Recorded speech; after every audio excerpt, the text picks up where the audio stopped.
Alrighty, folks, good morning again.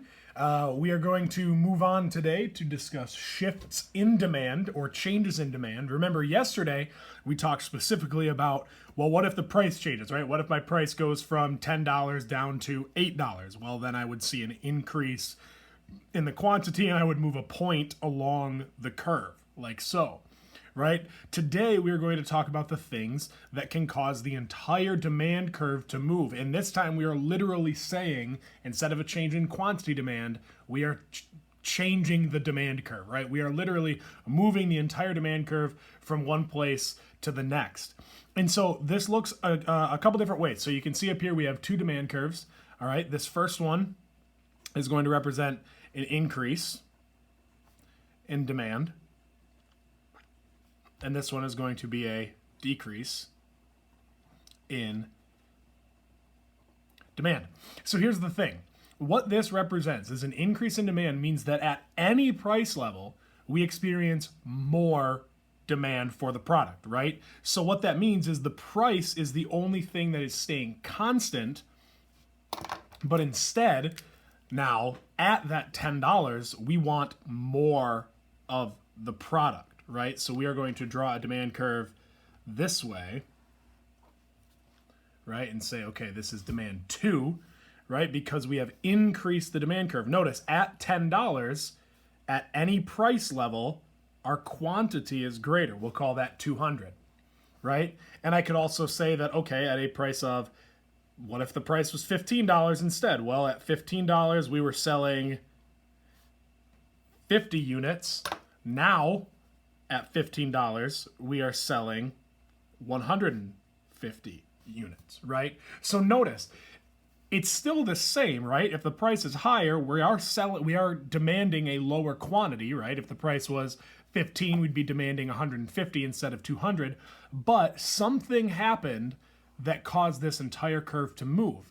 And that something is outside of the price change, right? If the price stays the same at $10 and we move from point A to point B, right? The price is the same, but now there's a higher quantity that we are purchasing, right? That's the whole demand curve increasing. The same thing could be said going from point C to point D, right? They're separate, right? But point A to point B, point C, or point C to point D, both show an increase in demand. Right? There is a fundamental change in the location of the demand curve, and I'll talk about what can cause that to move here in a second.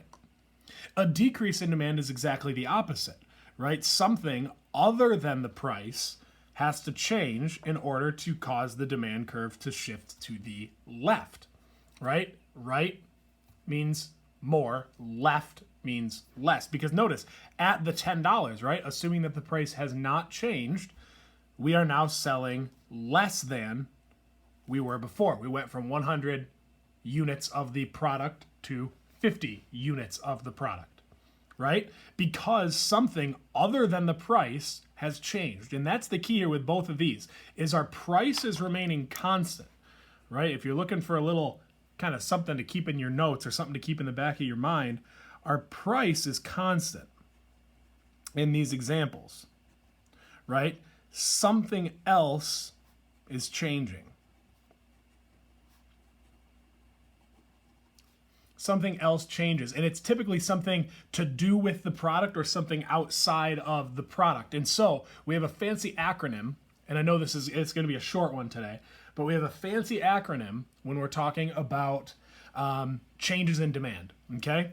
And that acronym is MERIT, MERIT. This is a way for you to remember the things that cause the demand curve to shift, a complete change, an increase in demand, or a decrease in demand. At $10, we want more, or at $10, we want less, right? I didn't put it on this one, but this would be our A to B. Okay, so the first one is the market size. And what that market size means is the bigger the market, the more people there are, or the more buyers there are, the more demand for a product there's going to be, right? If we see 10 new subdivisions put into Allendale, the demand for some products in Allendale are going to rise because at the same price, there are more people that want to buy it. And the opposite is also true, right? We can say fewer buyers equals lower demand, right? We would see this one here. It would be a decrease in demand. If everybody were to move out of town, we would see a decrease in demand because the market size has fallen. Okay?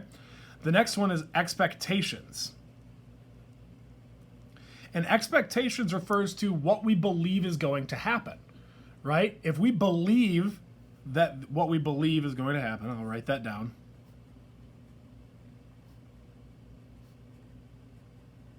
And for example, perfect example, toilet paper, right? If I believe that because we're going through this whole thing and because people hoard toilet paper, as soon as the store gets toilet paper, I am going to want to grab it before everybody else because my expectation is there's not going to be enough of it to go around, well, then my demand would increase, right?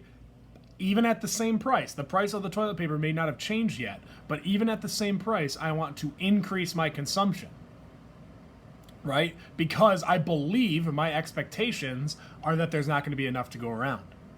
Or you might look at it and say an expectation can cause a decrease in demand, right? What if I expect that next week the price of gas is going to go down to 50 cents? Well, that's really cheap. And right now, I would see a decrease in demand.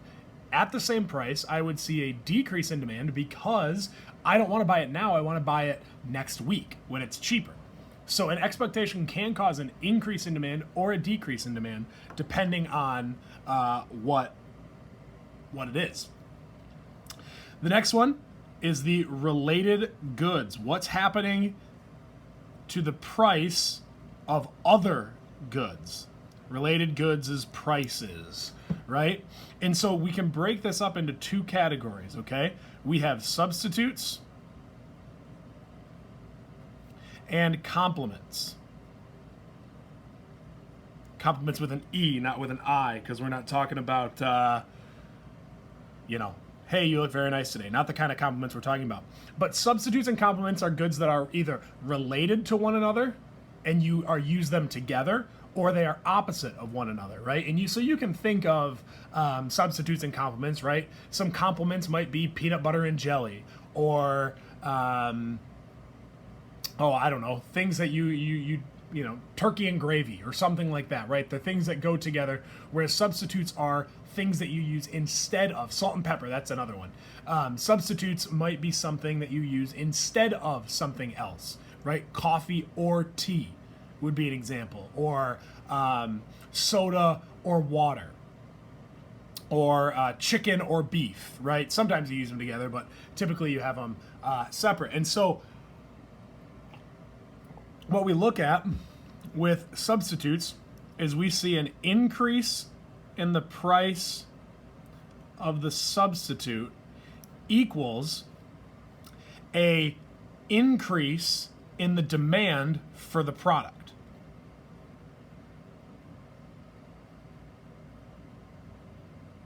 Well, why is that? Well, because if the price, so coffee and tea, let's take coffee and tea as examples of substitutes. If the price of coffee goes up, that means that fewer people are going to want to buy coffee, right? That would be like a movement from A to C here, right? If the price of coffee goes up, we would see a movement from A to C because the price went up and the quantity fell. But the demand for the product that we're wondering about, tea, because fewer people are buying coffee, more people are going to buy tea, but the price of tea has not changed, right? The price of tea has not changed, so we would move the entire curve to the right, and it would be a movement of A to B in the tea market, okay? Substitutes can go the opposite way too. If there's a decrease in the price of a substitute, there will be decrease in the demand for the product. Complements go the opposite direction. Peanut butter and jelly, for example, if there's an increase in the price of the complement, say peanut butter gets more expensive, well, fewer people are going to buy peanut butter. And because fewer people are buying peanut butter because it's more expensive, fewer people are going to want jelly. So the demand for the product we're wondering about is going to decline, right? We're going to see a shift from A to B, a whole demand curve shift to the left, because the price of jelly hasn't changed, but the price of peanut butter has, which makes jelly less desirable. Okay? So substance and complements are some of the most confusing shifters of demand, but it's simply, you've got to think anytime that substitutes, they go the same direction, right? If the price of coffee goes up, people are going to buy more tea, and complements are opposites, right? If the price of toothpaste goes up, people will buy fewer toothbrushes or something to that effect. Okay? The next one stands for income. I for income. And we break this up into two categories as well. We break this up into what are known as normal goods and inferior goods. Okay? Normal goods are those that as you have more money, as income rises, so does demand. And vice versa, right? As income falls, so does demand, right? An example of this, and I'm going to draw this little red line in here so that you can kind of differentiate between the two sections, but as income goes up, a normal good, for example, might be something like homes, right? As people make more money, demand for housing rises, like an individual home. But as people make less money, demand falls, right? People might switch to renting, or they might buy smaller homes or something, a mobile home or something like that. Or another example might be, name brand cereal, right? As your income goes up, you are going to be more likely to buy the Lucky Charms. But as your income goes down, right, as you lose money or as you see a decrease in the amount of money you can spend, you are going to buy, Lucky Pebbles or whatever the store brand name is, right? And so if income rises for a normal good, if income rises, you buy more of it. If income falls, you buy less of it. Okay? Steak would be another example, right? Nice steaks cut from the deli, or from the meat counter at Meijer, right? We see an increase in demand if we have more money, or a decrease in demand if we have less money, if our income changes. So then inferior, as you can predict, is the opposite, right? As income rises, demand is going to fall, and as income falls, demand will rise. And it seems a bit weird, but there are some goods that you just don't really want, but you buy because you have to, right? An example of this might be ramen noodles, right? And when you make more money, your demand for ramen noodles is going to fall. Why? Because now you can afford better stuff. You don't have to buy a meal for, 50 cents, right? Maybe you're going to buy, frozen pizzas instead. That was me after college when I got my teaching job. I moved from cheap ramen noodles to cheap frozen pizzas because I still didn't have a lot of money, but hey, it was better than nothing, right? But if you were to lose that income, right, as your income, put a D on the end of that, as your income decreases, demand will rise, right? If I were to all of a sudden lose my job, or my wife and I were all of a sudden going to lose our jobs, well, then the quality of food we might buy might decrease, right? Generic brands of things, right?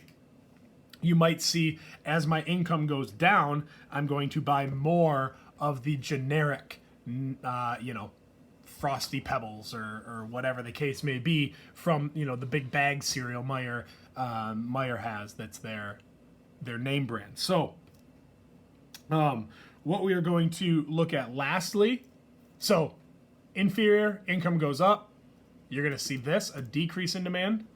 But if income goes down, there's going to be an increase in the demand for those products. Those are normal versus inferior. And the last one is any change in tastes, right? That one is simply, if it's in style, if people want it, well, of course, the demand is going to rise. And if people don't want it, the demand is going to fall. Take a look at Silly Bands back in like 2008 or whenever they became popular, right? Silly Bands went crazy, right? The demand rose. People wanted more. At the same price, more people were going to buy them. But then when they went out of style, we saw a shift of the demand curve back to the left. So this merit, these are the things that will change demand. They are what we refer to as the shifters of demand. Okay? And so what you'll need to be able to do is identify, if I give you a scenario, which one of these is happening, right? Is it a change in expectations? Is it a change in income, a change in the market size? And then move the demand curve the appropriate way. So on the practice that I give you, you'll be able to, you might have to draw it on a separate sheet of paper, just like you did yesterday.